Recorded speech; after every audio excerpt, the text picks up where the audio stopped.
Eine Explosionsbox zur Hochzeit gibt es heute in meiner Anleitung. Zur Hochzeit oder zum Hochzeitstag. So sieht sie innen aus. Die Maße sind 10 x 10 x 10 cm. Und wie ich sie gebastelt habe, das siehst du jetzt. Hallo und herzlich willkommen in meiner Kreativwerkstatt. Schön, dass du dabei bist. Ich bin Angela von der Stempelfamilie. Und es gibt mal was zur Hochzeit oder zum Hochzeitsjubiläum. Die verwendeten Produkte sind alle aus dem neuen Jahreskatalog oder aus dem Sortiment von Stampin' Up, bis auf einige Ausnahmen, die ich hier verwendet habe. Dafür sage ich dir dann sicher auch Alternativen. In der Beschreibung habe ich alles verlinkt, dann kannst du dir das in meinem Online-Shop auch anschauen. Okay, es geht gleich los. Es ist eine große Box, also nicht aus A4, sondern in dem Fall aus den großen quadratischen Bögen in 12 x 12 Inch, was ja am Ende 30,5 x 30,5 cm sind. Diese Box ist etwas besonders, die ist so gewünscht, dass viele Leute drauf unterschreiben können, deswegen kann man das hier so aufklappen. Wird noch mit weißem Papier unterlegt, wo dann die Unterschriften drauf stehen. Und hier kommt am Ende das Geld rein. Jetzt mache ich das erstmal zu und dann geht's los. Ehe du dich fragst, wo diese Herzen herkommen, hier außen, die sind wirklich nicht mehr im Sortiment, genauso wie die großen Zahlen innen. Eine Alternative für diese gestanzten Herzen sind gestempelt mit der Handstanze ausgestanzte Herzen mit dem Stempelset Rustikaler Strauß, und die kannst du natürlich wunderbar genauso hier draufsetzen. Eventuell embossen in Silber oder in Gold, je nachdem, was du gestaltest. Ja, das war die zum Hochzeitsjubiläum und ich zeige jetzt die andere Box, die zweite. Baue ich gleich. Ich dachte, kannst mir einfach über die Schulter schauen. Das wird die Box zur Hochzeit. Da arbeite ich ausnahmsweise mal in Gold. Geht natürlich alles in Gold, in Chili. 2 Grüntöne. Ich habe Lindgrün und ich habe Limette. Und das war's. Und Gold. So, den großen Farbkarton in 12 x 12 Inch habe ich gekürzt auf 30 x 30 cm, weil ich arbeite in Zentimeter. Du könntest natürlich genauso gut in Inch arbeiten, dann lässt du ihn so groß und rechnest dir das um. Heute also Zentimeter. Ich falze reihum, wenn er jetzt auf 30 x 30 gekürzt ist, bei 10 cm und habe so reihum, ich habe das schon mal vorbereitet, meine Falzlinien an allen 4 Seiten bei 10 cm und dann falze ich das erstmal. Gleich das Falzbein. Ich zeige dir zwischendurch immer mal Varianten oder wie du es anders machen kannst oder sage, warum ich das bei dieser Box nun genau so mache. Du siehst, erst falze ich mal reihum und dann, du weißt ja, ich möchte die Verlängerung haben, wie das geht, zeige ich dir. Du kannst sie aber genauso gut weglassen. An allen 4 Ecken ziehen wir uns die Dreiecke ab. Das heißt, wir legen das hier nochmal ein in den Papierschneider, legen es ganz genau auf das Dreieck. Mal schauen, dass wir ein bisschen mehr Arbeitsfläche kriegen. Hier, jetzt muss ich natürlich genau gucken, da ist die Stelle und da ist die Stelle. Ich rücke mir das immer noch mal nach. Kennst du ja schon, Angela sieht nicht so gut. Das erste Dreieck, und das mache ich jetzt an allen 4 Seiten. Dadurch, dass ich schon gefalzt habe, sehe ich das etwas besser. Notfalls nimmst du eine große Schere, geht natürlich genauso. Und dann ziehe ich das, wie gesagt, hier runter. Ein paar Sachen habe ich schon vorbereitet, damit du nicht endlos hier am PC verbringen musst. Ich weiß ja nicht, wie bei dir das Wetter ist, man möchte ja auch mal rausgehen. So, 4 Dreiecke für irgendwas werden sie bestimmt noch gebraucht. Jetzt die Form, dass ich hier einschneide. Und zwar gegenüberliegend, weil ich ja das als 2 Klappen haben möchte und das als große Flächen. Ich gehe jetzt hier genau bündig auf diese Falzlinie und schneide das sauber ein. Hätte ich natürlich auch mit dem Papierschneider machen können. Ich mache das jetzt so. Wichtig ist, dass ich eine gerade Kante bekomme, also wirklich sehr genau einschneiden. Und hier drüben nochmal.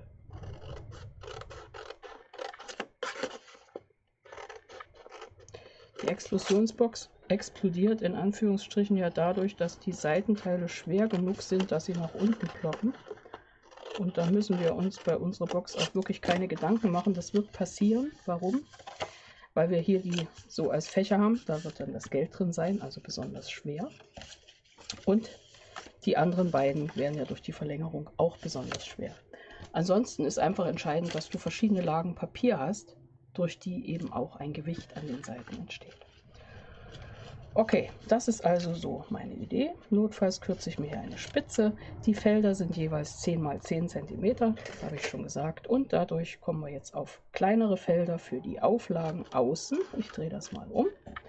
Und das geht schon damit los, dass ich mir für die Gestaltung überlegt habe, gibt es gerade aktuell so tolles Pergamentpapier mit einer Maserung drauf. Und um das noch ein wenig besser in Szene zu setzen, habe ich das ganz leicht mit Lindgrün und den Blending-Pinseln leicht eingefärbt.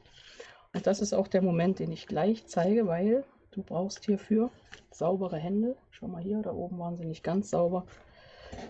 Also nehmen wir uns erstmal den Blending-Pinsel und hier dieses Pergamentpapier und färben die Hälfte leicht ein, schauen, dass keine Kante drunter ist. Mal sehen, ob das jetzt hier so funktioniert. Wirklich ganz blasser Schimmer, den möchte ich drauf haben. Und warum besonders saubere Hände? Ich habe mir es Tatsache gegeben und klebe jetzt hier mit dem doppelseitigen Abreißklebeband das Pergament. Ist nicht die erste Option, aber funktioniert, wenn man alles ganz sauber hat. Und zwar oben und unten einen Streifen schön gerade draufsetzen. Und wenn da jetzt kein Staub eingefangen wurde, dann ist das auch so gut wie unsichtbar. Und ansonsten hast du es gerade geklebt und man sieht im Schatten einen ganz kleinen Streifen. Also für mich ist das in diesem Fall okay. Nochmal zu den Maßen. Die weißen Felder sind 9,5 x 9,5 cm und das Pergament ist 9 x 9. Dadurch habe ich da ringsrum nochmal eine weiße Kante drauf. Das hat mir einfach gefallen. Ich wollte das nicht bündig haben. So, die setze ich außen drauf. 4 Felder. Du siehst, unten sind sie ganz blass gemattet. Dieses eine hat noch keinen Klebestreifen hinten drauf. Den setze ich jetzt an 3 Stellen drauf, also 3 Linien. Und dann werde ich meine Felder außen schon bestücken. Viel mehr wird außen nicht passieren. Außer dem Deckel natürlich, aber der kommt später. Du kannst dir sicher vorstellen, so eine Box, ich habe zwar gesagt, es geht schnell, aber wird doch ein wenig Zeit in Anspruch nehmen. Also wird es ein längeres Video, auch wenn ich schon einige Sachen vorbereitet habe. Aber du bist ja geduldig. Also diesen grünen Schatten setze ich nach unten. Dadurch wird es so, ja, ich finde fast noch filigraner. Kannst du natürlich auch weiß lassen, kannst das Pergament weglassen, kannst außen bestempeln, kannst krachend bunt machen. Es sind ja immer ganz viele Möglichkeiten. Und so ein Video soll ja eigentlich mehr so anregen, dass du selber auf ganz neue Ideen kommst. So, dann ist das Außen nämlich schon sozusagen Geschichte. Wenn du diesen Platz innen mit den Klappen brauchst, dann gibt es gleich für dich besondere Einladungen, also mit diesen Verlängerungen. Ich lege das mal so hin, wie ich es zum Anfang gezeigt habe, dann ist das alles etwas klarer. Und ich habe schon mal weiter zugeschnitten und gestempelt. Ach ja, gestempelt. Petal Park und die Stanze dazu, dieses tolle Set mit diesen wunderschönen Blumen, habe ich verwendet und bin eigentlich ganz begeistert, je öfter ich es verwende, weil es einfach so viele Möglichkeiten hat. Und ich habe nur ein kleines Element von diesen Zweigen drauf gestempelt. Es ist auch wieder ein Two-Step-Stempelset. Du kannst es also farbig stempeln, hinterlegen. Ich habe die beiden Grüntöne genommen und war damit ganz zufrieden. Und setze dieses Element jetzt hier rein in meine Karte. Auf der anderen Seite auch. Wenn du dich jetzt fragst, wie hat sie das gestempelt, zeige ich gleich nochmal, wenn wir die Mittelfelder stempeln. So, das setze ich hier drüben rein und ich bin mir auch sicher, ich werde nicht bis ins kleinste Detail ausdekorieren. Wird einfach zu lang, das Video. Jetzt kannst du überlegen, wie du das hier innen gestaltest. Ich habe mich hier minimal verschnitten, das muss ich also nachschneiden, das mache ich auch. Und damit hat sich das schon mit Innengestalten erledigt. Diese Klappe muss zuerst rein. Die hat eine kleine Delle drin und die werden wir einfach verdecken. Also, die geht nach innen. Klebe ich auch einfach so rüber. Und hier drüben, ich ich mache es gegenläufig. Genau, schneide ich diese, ich gucke mir dies nochmal genau an. Ja, es funktioniert. Schneide diese Spitze etwas ab, sonst gickelt die da rein. Bei dieser Klappe ist es auch nicht wichtig, dass es ganz bündig ist. Setze ich so drauf und ich nehme dann Designerpapier, habe ich dieses hier gefunden. Wichtig ist, dass du hier die Spitzen bis nach oben mit ausgestaltest. Hier drüben habe ich mir was abgerissen beim Aufkleben. Also setzen wir das auch innen rein. Wir verdecken ja hier ein wenig. Und ich setze das Tatsache nach innen und möchte die kompletten grünen Felder in diesem Fall außen haben. Das ist so ein zartes Grün. Dies hier kommt aus dem Set Bummelzeit oder Shoppen und Genießen. Ich weiß aber nicht ganz genau, wie das Designerpapier jetzt direkt heißt. Vergesse ich. Und das hier ist aus den bezaubernden Ballons. Also aus der Produktreihe jeweils. Schau dir das im Katalog an, steht dann immer vorne auch wirklich schon bei den Stempelsets und Stanzen, wenn die Produktreihen vorgestellt sind, komplett da. So, drauf damit. Die andere Seite, da machen wir das jetzt, dass wir das unten bündig kleben, so knapp wie möglich und die Spitze gerade vorne mit abschneiden, also das Band. Nutzen wir die Spitze gleich auf der anderen Seite. Pass auf, dass dir hier nicht irgendwo quer was festklebt. Bevor wir abziehen, prüfen wir das nochmal, dass das ordentlich sitzt. Das ist perfekt. Hier drüben auch runterziehen ein Stück. Sitzt gerade drauf damit. Gucken, dass es auch dann umploppt. Funktioniert auch. Ja, und dann haben wir das schon fast fertig. Kleben jetzt nur noch das letzte Teil drauf. Ich habe zu den Designerpapieren das Maß noch nicht gesagt. Kommt jetzt. 9,2 mal 9,2, weil durch die Diagonale ist das mit 9,0 oder 9,5 nicht passend. Jetzt lege ich es hier ein und schneide einmal die Diagonale durch. Ich habe hinten schon außen an der Kante das Klebeband drauf. Das ergibt schon gute Spitzen, dachte ich mir. Schauen wir mal, ob das funktioniert. Wenn man die Spitze nicht kaputt machen will, dann zieht man die Klinge in die Mitte und schneidet links und rechts und dann ist die Spitze nicht so eingedetscht. Und jetzt fehlt hier nur noch dieser Mittelstreifen draufgesetzt, also die Diagonale an Klebestreifen. Und dann ziehen wir alle Schutzfolien ab und schon haben wir das Schicki. Wirklich wichtig, diese Spitzen ordentlich festzukleben. Das sind im Fall einfach die Stellen, wo es dann schnell unschön aussieht, weil da was hochgiegelt. Also weißt du, was ich meine? Nein, du weißt es doch. So, schauen, dass es gerade wird. Vielleicht beim nächsten Mal etwas gerader als hier, Angela. Aber man muss auch Opfer bringen. Das ist einfach der Sache geschuldet, dass ich euch über die Schulter schauen lassen wollte. Dann ist das jetzt so. Da bin ich manchmal nicht ganz so exakt. So, jetzt die andere Seite kriegen wir besser hin. Schauen wir mal. So, viel besser, viel besser. Haben wir. Jetzt ist die Frage, deswegen sage ich an der Stelle, mache ich nicht alles komplett fertig, aber ich zeige euch das jetzt. Meine Verlängerung. Da habe ich mir aus einem A4-Stück 9,9 mal 9,9 cm in der Breite, 2 Stück geschnitten, 21 wäre die Länge. Habe es angelegt. Am Ende habe ich es also komplett sogar geschnitten, um nur einmal zu falzen, aber ich sage jetzt trotzdem die Falzlinien, also Breite 9,9, der 21 cm Streifen, die erste Falzlinie bei 1 cm, die zweite Falzlinie bei 10,9 und bei 20,4 habe ich es abgeschnitten. Und das hat zur Folge, ich habe die erste hier als meine Klebekante, ich habe das nächste als Feld, was dann genau hier reinpasst. Und das letzte kann ich reinklappen, ist ein bisschen kürzer, muss ich also die Auflage auch anpassen, aber das passt dann wunderbar. So, nur für diejenigen, die das so machen wollen. Alle anderen gucken jetzt weg bei diesem Schritt. Ich zeige das jetzt. Ich schneide hier noch die Ecken ab, also so schräg, dass mir das wirklich nicht irgendwo klemmt und übersteht. Und dann setze ich das bündig hier rein. Ich nehme nochmal mein Falzbein, gehe hier nochmal über die Linie und ziehe ab. Und ich für mich habe es jetzt gerade hier reingeschoben, dass es hier bündig liegt und hier außen die Kante genau drauf liegt. Und dann passt das wunderbar. So, das funktioniert. Die eine Seite kann ich hochstellen, passt.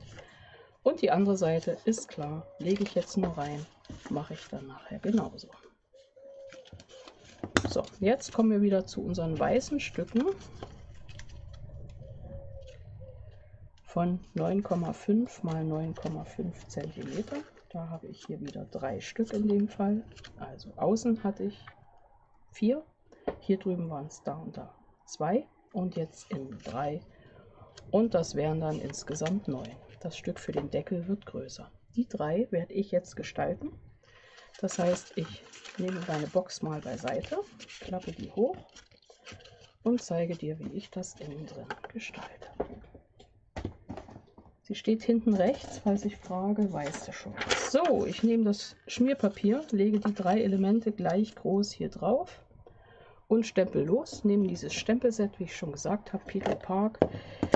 Nehme für die Fläche innen, also für die Innenflächen, für den Schritt 2 oder in dem Fall ist es mein Schritt 1, das Litgrün und setze das hier auf jedes, so wie mir es gefällt, die Seite an die Seite drauf.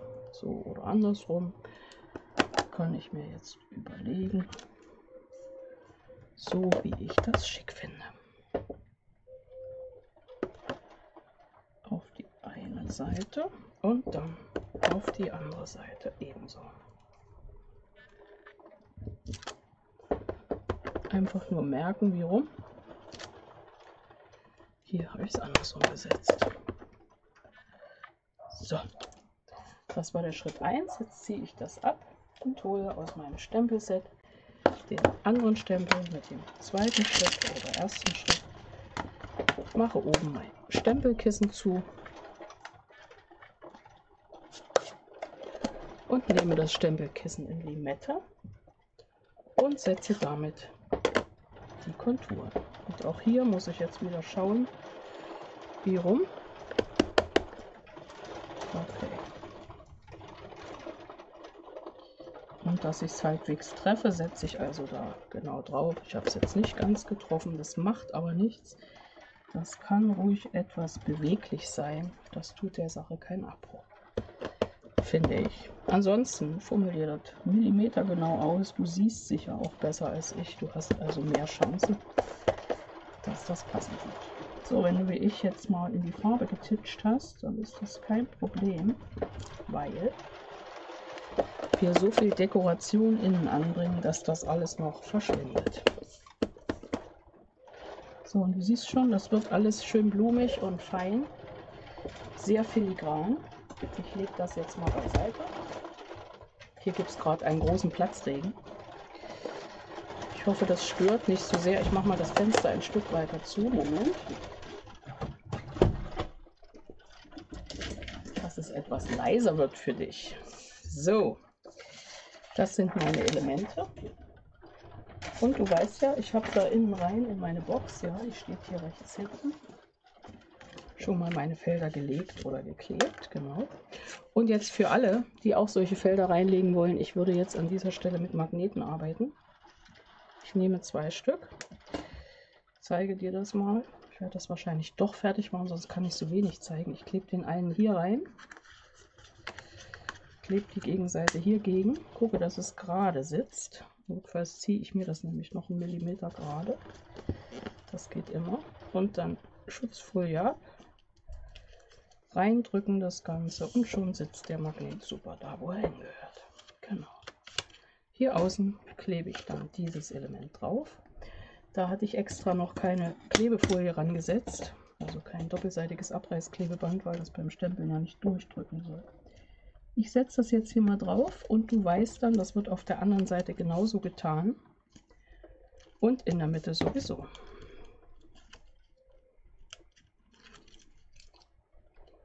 So.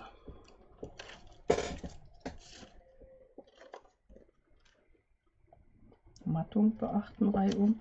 Notfalls, wenn du dir nicht ganz so sicher bist, alles immer vorher noch mal auflegen. Hier, du weißt Bescheid, liegt das Ganze auch, damit uns das jetzt nicht stört. Guck mal hier so eine Bastler-Schraubzwinge ran. Du heißt, da kommst hin. Und das hier könnte ich immer noch überlegen, ob ich meine Fläche hier noch mal drehe. auch so rum, aber ich bleibe so, wie gedacht. Ziehe die Schutzfolie ab und setze das in der Mitte drauf. Und dann kommen wir zur Konstruktion dieser, wie ich finde, doch gigantischen Ringe, oder? Ja, wir arbeiten dann mal an den Ringen, bevor wir uns mit der Mitte befassen, also mit dem Deckel. Das war jetzt der richtige Text. So. Das sitzt in der Mitte. Okay, ich zeige nochmal die Ringe. Die stehen hier wie eine 1 in der Mitte drin und die machen wir jetzt. Da gibt es Stanzformen, verlinke ich dir auch, hier mit diesen Kreisen und Quadraten und den Wimpelchen oder Fähnchen. Und daraus nehme ich mir, also hier Goldfolie haben wir auch, und die 4 Ringe vom großen nach unten gehend und lege jeweils die beiden großen einzeln hin und die nächstgrößeren innen rein. Dann nehme ich Washi-Tape oder was zum Kleben und fixiere das hier mittig. Das muss also wirklich ganz exakt sein. Das mache ich eigentlich auch immer schon, wenn es auf der Platte liegt, an der Stanzmaschine. Und setze das hier mittig genau rein. Genau, so. Und so stanze ich das aus, zweimal das Ganze. Und dann habe ich im besten Fall tolle Abfallprodukte, die ich weiter verwenden kann, nämlich die Innenkreise. Und hier meine 4 Ringe. Ich habe mich hier auch wieder so ein kleines bisschen verzogen. Das werde ich nach unten drehen. Der ist nicht ganz gleich. Da siehst du den Abstand, der ist nicht ganz mittig. Das wird also nach unten gesetzt. Markiere ich mir mal gleich, dass das runterkommt. Und der große Ring. Und dann so, dass ich also beide goldenen Seiten oder silbernen Seiten außen habe. Und dann brauche ich so einen kleinen Streifen, den habe ich hier auch schon mal vorbereitet. Breite ist erstmal egal, so dass ich gut anfassen kann. Und da ziehe ich mir bei 1, 2, 3 cm eine Falzlinie.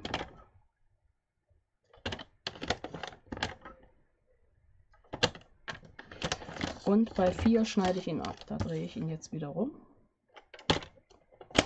Hier, ich kann da drüben die kleinen Zentimeter, also 1, 2, 3, kann ich viel besser messen. Also bei 4 abschneiden und dann habe ich hier dieses kleine Element. Und das falte ich erstmal so mittig und dann die beiden Beinchen hoch. Dann schaue ich, dass ich gleichmäßig gefalzt habe. Dann steht das ordentlich. In der Mitte kommt doppelseitiges Abreißklebeband auf einen Streifen. Ich drücke das zusammen, habe meinen Steg. Und das hier unten ist dann die Halterung für mein kleines Element. Und jetzt sehe ich, das ist mir zu lang, also nehme ich nochmal entweder die Schere oder einen Papierschneider und kürze das kürzer auf, sagen wir mal so 2,5. Jetzt haben wir die Falzklingen verloren, ich komme wieder, Moment. Das ist übrigens nicht mein Stuhl, der so quietscht, sondern das Kissen, was auf dem Stuhl liegt. Ach, apropos Falzklingen, fällt es mir gerade ein. Es gibt aktuell neu bei den neuen Online-Exklusivprodukten einzelne Falzklingen für den Papierschneider, falls du da einen Schaden dran hast, falls die nach Jahren mal ausgewechselt werden muss. Es ist soweit, das geht. Das hatten wir die ganze Zeit nicht. Jetzt geht das und das ist ja eigentlich super. So, jetzt konstruieren wir uns das hier rein. Wie rum du das machst, ist deins. Ich würde hier die Diagonale mir ausrechnen, also reinlegen, so einkleben. Entweder klebst du es gleich rein oder erst zum Schluss und die Ringe hier drauf montieren. Wir haben also kleinere und größere und setzen die einfach ineinander. Dafür nehme ich Tatsache mal Flüssigkleber und streiche hier einen der Ringe ein.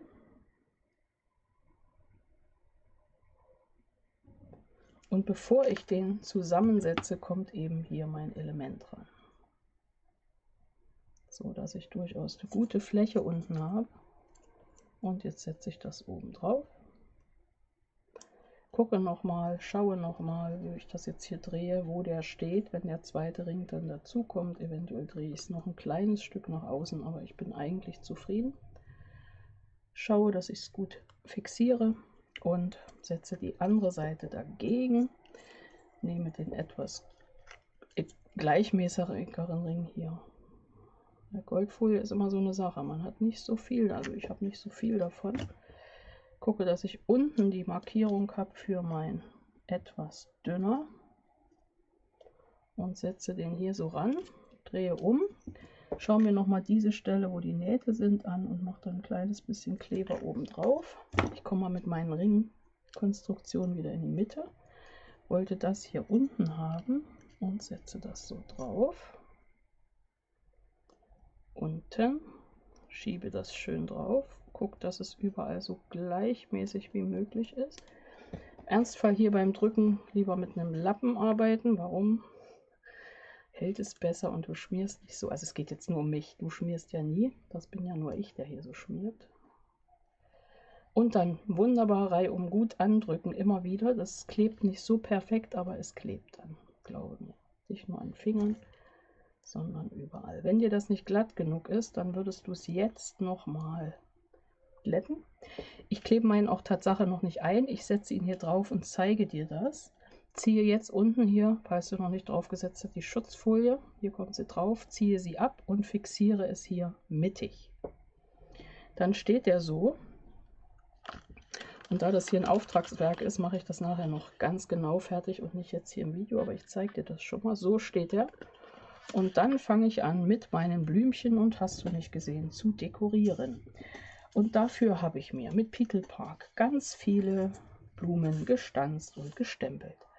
Und zwar, das ist die Stanze. Ich lege mir die bei sowas immer so rum hin und arbeite jetzt so, dass ich es genau ausstanzen kann. Ich habe mir Streifen zugeschnitten für die Blumen in 7 cm.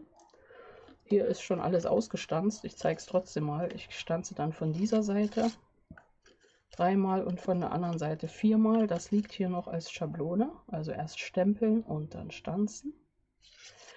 Und mit den Blättern, da habe ich mir auch ein paar gemacht, mache ich das wie folgt. Das zeige ich dir nochmal. Du siehst ja, das Blatt sitzt hier unten. Das heißt, ich brauche nur einen schmalen Streifen, den ich dann hier so reinschiebe. Und wie rum sitzt das Blatt? Das nehme ich dann genauso auf meinen Stempel.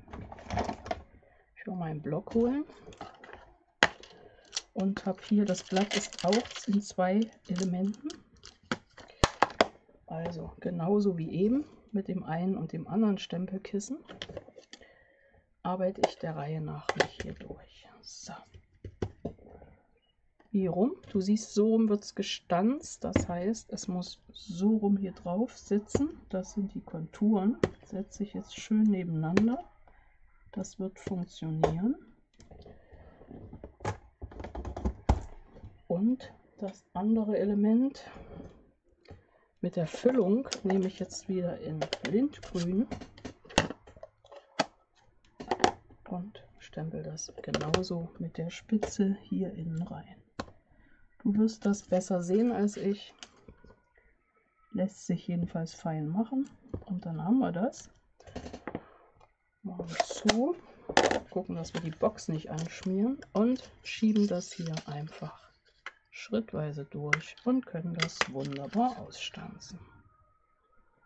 Blätter brauchen wir nicht viel, aber so an ein paar Stellen macht es sich ganz gut, wenn wir noch mit Blättern etwas auffüllen. So, die Kleberei zeige ich dir auch nicht komplett, aber erstmal, wie ich mir das denke. Also wir stellen hier mal wieder unsere Ringe auf. Dann habe ich die Blüten. Ich arbeite an der Stelle sehr viel mit den Abstandsklebepunkten, vor allem die kleinen machen sich da echt gut. Und ich platziere das hier so, wie mir das am besten gefällt. Auch beim Ring in der Mitte lege ich einfach an, wie das gut passt. Und ich habe also kleinere, alle 3 Sorten, unterschiedlich stark gestempelt. Du siehst das schon. Ich habe erst überlegt, nehme ich ein anderes Rot dazu, ein Rosa, das wurde ganz schlimm. Und dann habe ich gedacht, nee, wir haben ja das Chili und wir können ja mehrfach abstempeln und haben so die unterschiedlichen Farbschattierungen. Ja, ich fülle das jetzt hier mal so auf, wie ich das am Ende dann auch gemacht habe. Einfach so der Reihe nach. Dann habe ich aus einem ganz alten Set diesen Zweig und ich sag mal, geh mal durch dein Stanzenregal, da hast du bestimmt auch was Ähnliches, was da einfach gut passt. So, mit Abstand werden die hier wunderbar fixiert und dekoriert. Zwischendurch mal ein Blatt. Das kannst du dir sicher vorstellen, wie das läuft. Und dann setzt du links und rechts auch noch ein paar auf. Wenn irgendwo mal was schief gegangen ist, wird es einfach mit einer Blüte bedeckt. das hier unten zwischen rein. Und so kannst du deine Box wunderbar füllen. Box fertig, schieben wir beiseite. Und für den Deckel brauchst du ein Stück Farbkarton. Ich brauche den mit etwas Spiel. Meine Box ist 10 x 10 x 10. Mit etwas Spiel merke ich mir nur. Den Rand, den finde ich mit 2,5 ideal. Also habe ich ein Stück zugeschnitten in 15,3 x 15,3 cm und 3 umgefalzt bei 2,5. An der Ecke haben wir Klebeflächen, das sind diese hier. Da habe ich schon mal ausgeklinkt, damit ich die gut hin und her schieben kann. Und auch hier würde ich wieder mein doppelseitiges Abreißklebeband nehmen und bündig an die Kante setzen und an das Schnippelchen. Und so klebe ich jetzt meine Ecken reihum.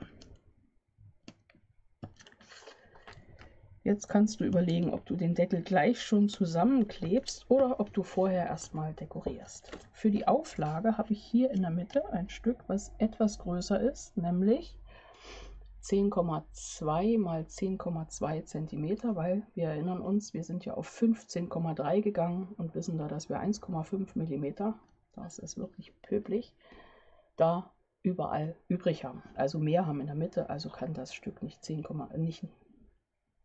x 10 sein und nicht 9,5 x 9,5, sondern eher 9,8. Jetzt habe ich das richtige Maß. Misst dir das aus, so dass du glücklich bist. Dann kommt das Element, in dem Fall sind es bei mir nachher wieder die goldenen Herzen. Die habe ich dir ja schon gezeigt, so wie hier oben die silbernen. Hier sind sie. Die setze ich mir hier drauf. Ist schon wieder aufgefallen, mache ich gleich nochmal auf. Moment. So, die beiden Herzen, ist klar. Das andere finde ich gerade nicht, hier ist es. Dann mein Schild. Entweder setze ich das im Stück rauf oder ich schneide einfach wie hier oben die Kontur ab. Je nachdem, was du für ein Schild hast. Ich gehe mal hier über die Kontur. Ja, siehst du, das denke ich, kann man in diesem Fall ganz gut machen, weil sich das da filigran in dem ganzen Element verläuft. Je nachdem, wie schön du schneiden kannst, sieht das schön oder ganz schön aus. Ich gucke mal, dass ich es wenigstens schön hinkriege. Ja.